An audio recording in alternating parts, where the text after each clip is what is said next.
시편 7편 1절부터 10절까지의 말씀입니다.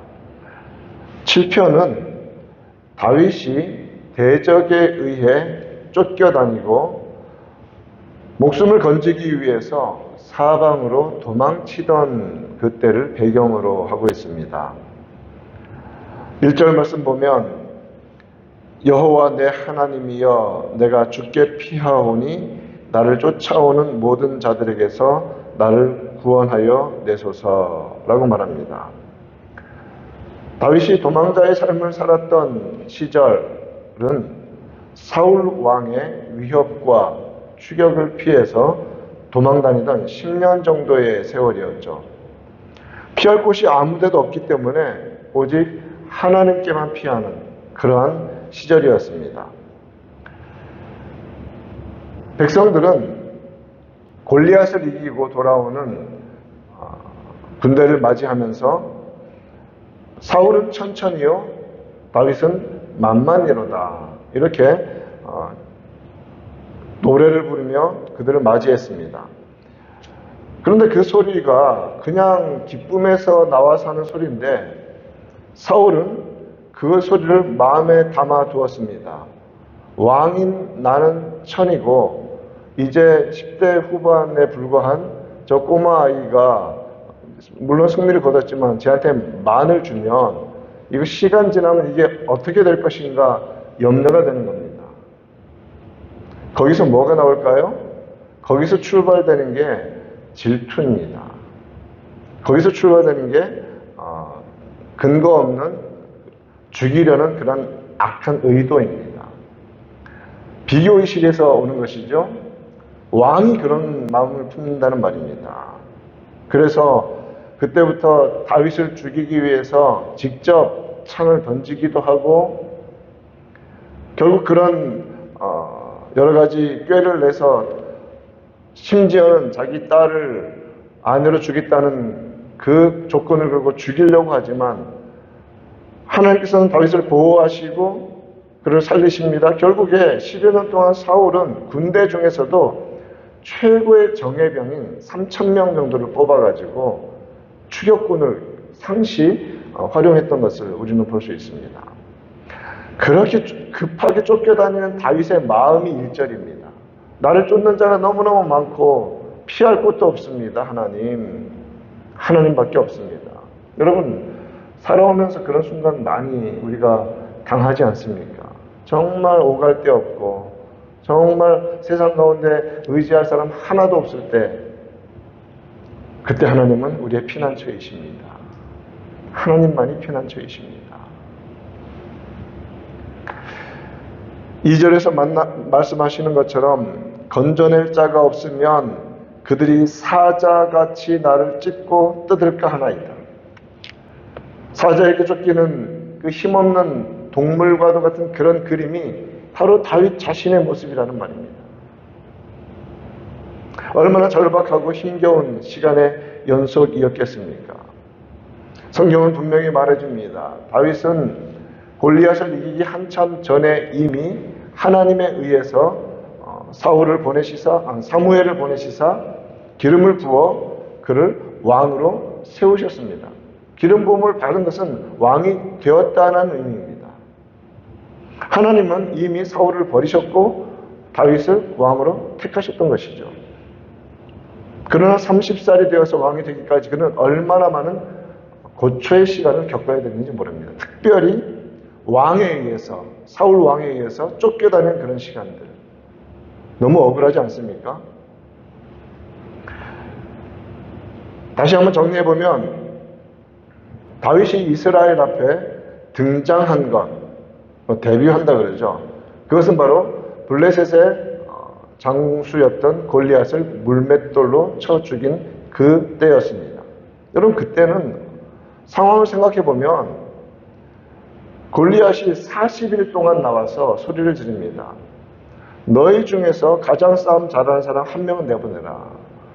우리 진영에서 블레셋에서는 내가 싸우겠다. 나와 싸워서 1대1로 싸워서 이기면 그냥 승자 독식 다 먹는 걸로 하자. 그냥 다 이긴 걸로 하자.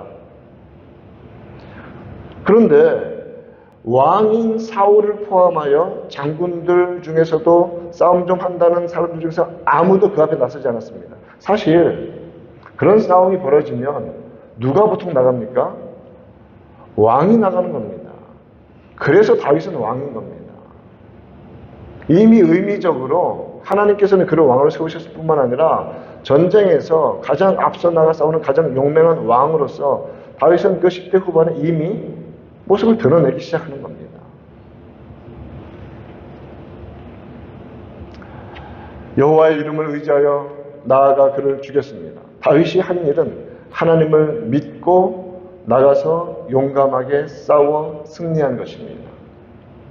그 후에도 다윗은 가는 곳마다 승리했고 사울에게 쫓기는 순간에도 블레셋이 그일라라는 성읍을 쳐들어왔을 때 하나님의 명령에 따라서 그곳을 가서 블레셋을 물리치고 구원해 주기까지 했습니다. 그게 무슨 모습입니까? 왕의 모습이죠. 비록 자신이 힘들고 어려워도 곤경에 처한 백성들을 건져내는 일을 한 겁니다. 이처럼 다윗이 한 일은 생각해보면 이긴 것, 보호한 것, 즉 칭찬받을 일밖에는 한 것이 없다는 말입니다. 언제요? 사울에게 쫓기고 있을 때.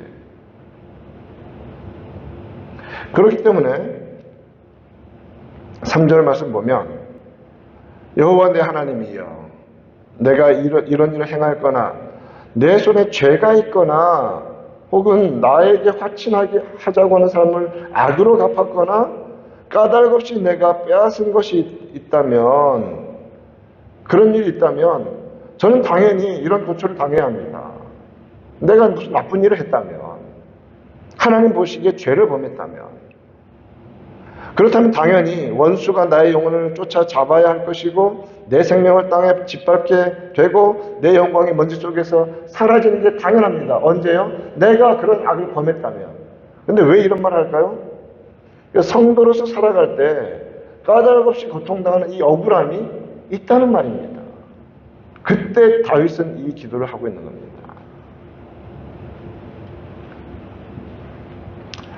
아무 이유 없이 쫓겨다니고 이유가 있죠. 하나님 너무 잘 믿었다는 이유, 너무 용감했다는 이유, 너무 잘 싸웠다는 이유, 그래서 왕의 질투를 샀다는 이유, 그겁니다. 하나님께 신실했는데 그것이 사람에게 미움받는 이유가 된다는 겁니다. 정확하지 않습니까?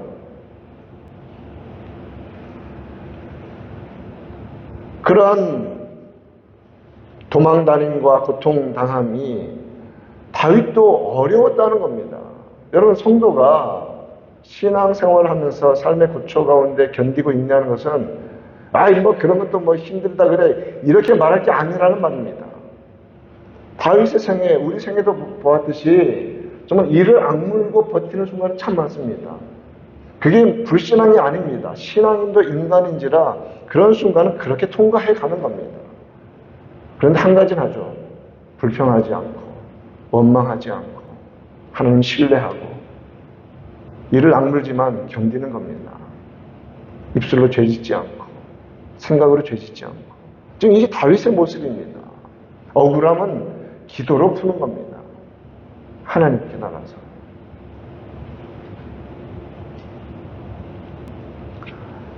그런데 인생의 이러한 고난들이 다 지나간 후에 예를 들어서 다윗이 30살이 되어서 사울 일가가 다 블레셋과의 전쟁에서 죽은 다음에 왕이 되어서 돌아보면 하나님께서 자신을 훈련시키고 다듬으시고 뭐 이런 답이 나오죠. 해석이 나오죠.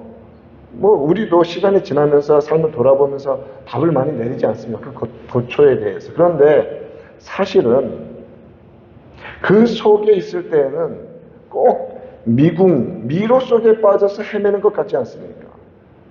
이게 끝날 것인지, 이게 도대체 답이 뭔지.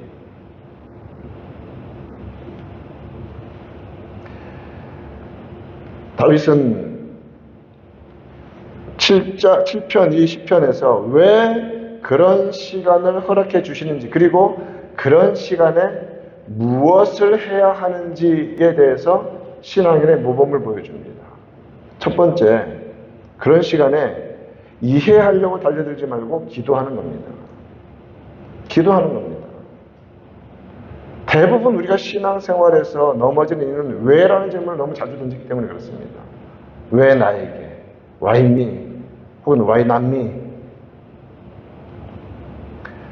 그런데 기도는 왜라는 질문이 아니라 하나님께 간구함을 의미합니다.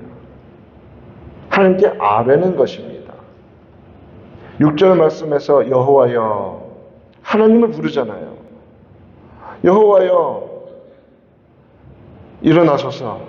그리고 8절 중반부에서도 여호와여 나의 의와 나의 성실함을 따라 심판하여 주소서. 기도의 내용 속에 자신의 간구를 담는 겁니다. 주 안에서 사랑하는 성도 여러분, 고난이 있을 때 가장 먼저 우리 입에서 나오는 것은 기도의 일을 간절히 축원합니다. 기도합시다. 하나님의 이름을 먼저 불러야 합니다. 그리고 하나님을 고백합시다. 살아계신 하나님, 영원하신 하나님, 완전하신 하나님, 의로우신 하나님, 공의로우신 하나님, 갚아주시는 하나님, 나의 억울함을 아시는 하나님, 하나님의 이름을 불러야 합니다. 그래야 소망이 있습니다. 하나님 이름 부르고 하나님이 어떤 분이신지를 인정하는 것이 기도의 시작입니다. 내 아픔이 먼저 앞서서는 안 됩니다. 하나님이 어떤 분이신지 고백하고 그 하나님께 아뢰는 겁니다. 그게 기도입니다. 다윗은 하나님만이 자신의 마음을 알고 계시니 그에 따라서 하나님께서 처리해달라고 기도하고 있는 것이죠. 그리고 그러한 특별히 고난 가운데 사람과의 관계 속에서 당하는 이런 고난 가운데 첫 번째는 기도해야 되고 두 번째 뭐 해야 되냐면 하나님께 맡기는 겁니다. 하나님께 맡기는 것이죠. 중국 무협소설의 대부분은 맡김이 아닙니다. 뭡니까? 리벤지, 복수죠. 언제까지? 끝까지. 평생처럼 뭘 하는 거예요? 칼을 간다 그러잖아요. 평생 칼 갈면 장검을 갈기 시작했는데 나중에 복수하러 갈 때 보면 단도가 되는 거죠. 왜? 칼만 갈았으니까. 계속.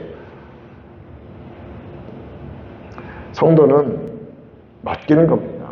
무엇을 맡기냐면 공의로우심을 맡기는 겁니다. 내 의를 드러내기 위해서가 아니라 하나님의 righteousness에 맡기는 겁니다. 무엇을? 나의 억울함을. 이에 대한 최종적인 판단과 판결과 심판을 맡기는 겁니다.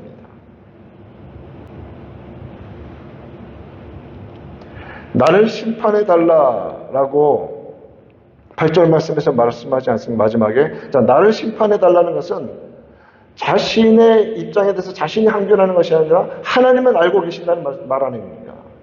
하나님은 알고 계십니다. 이 억울함, 나를 심판해달라. 그리고 이 말은 다른 이들에 대한 심판의 결정도 하나님께 있다는 것을 말하는 것입니다. 그렇기 때문에 다윗은 두 번이나 사울을 단칼에 죽일 수 있었지만 딱 한 가지 이유, 하나님의 손에 맡기는 그 최종적인 공의에 맡김으로 그를 죽이지 않을 수 있었습니다. 그래서 다윗은 30세부터 40년의 치세를 그래도 어렵지 않게 할 수 있었던 겁니다. 피는 피를 부르고 칼은 칼을 부르는 것입니다. 하나님께 맡기면 화평을 주십니다. 그러면서 자신의 입장을 맡기지만 9절 말씀 보십시오. 악인의 악을 끊고 의인을 세우소서. 의로우신 하나님이 사람의 마음과 양심을 감찰하시나이다. 악인의 악을 내가 끊어야지. 세상은 이걸 정의라고 말합니다. 그런데 성경은 악인의 악을 하나님이 끊으신다고 선언합니다. 그리고 맡기는 겁니다. 하나님은 감찰하시는 분이십니다. 하나님은 모든 것을 다 알고 계시는 분이십니다. 그러므로 성도의 의지할 분은, 성도의 방패는 오직 하나님밖에 없습니다. 오직 하나님밖에 없습니다. 10절에서 나의 방패는 마음이 정직한 자를 구원하시는 하나님께 있도다. 그런 고백이죠. 그래서 11절 에서도 하나님은 의로우신 재판장이시다. 똑같은 말 아닙니까? 재판장은 우리도 감찰하시고 상대도 감찰하시는 겁니다. 그러므로 우리는 내 의가 아니라 재판장의 의에 따라서 살아가야 합니다. 재판장 앞에 설 날을 기억해야 합니다. 성도의 삶 가운데 고난도 있고 때로는 즐거움도 있습니다. 그래서 야고보서 5장 13절 말씀에서도 너희 중에 고난당하는 자가 있느냐? 그는 기도할 것이요. 고난 중에서는 기도하는 겁니다. 그것이 1번입니다. 너희 중에 즐거워하는 자가 있느냐? 그는 찬송할지로다. 자기 것으로 교만하게 자랑하지 말고 하나님을 높이라는 것입니다. 이처럼 성도는 어떤 환경과 상황에서도 입술로 범죄하지 아니하고 주를 신뢰하며 의지하며 인내하며 기다리는 자입니다. 사랑하는 성도 여러분, 오늘 하루 그런 하루를 살아갑시다. 그래서 우리의 삶은 다 다릅니다. 그러나 하나님은 변함없으시고 하나님이 행하시는 기준도 변함없고 그러므로 하나님은 완전하십니다. 우리의 삶의 모든 환경을 통해 하나님께 영광을 올려드리는 귀한 은혜의 하루가 되기를 우리 구주 예수님의 이름으로 축원드립니다.